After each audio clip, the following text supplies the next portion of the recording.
Meron kaming 10 karapatan bilang mga bata. Karapatan kong may panganak at magkaroon ng pangalan at bansang kinabibilangan. Karapatan kong maging malaya at magkaroon ng pamilyang aaruga sa akin.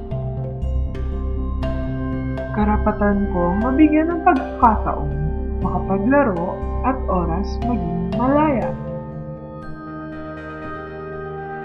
Karapatan kong magkaroon ng masaganang pagkain, tirahan, mabuting kalusugan, at malakas na pangangatawan.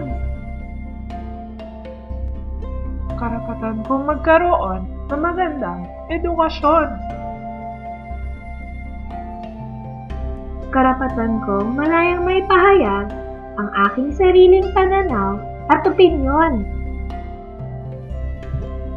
Karapatan kong mahasa ang aking kakayahan.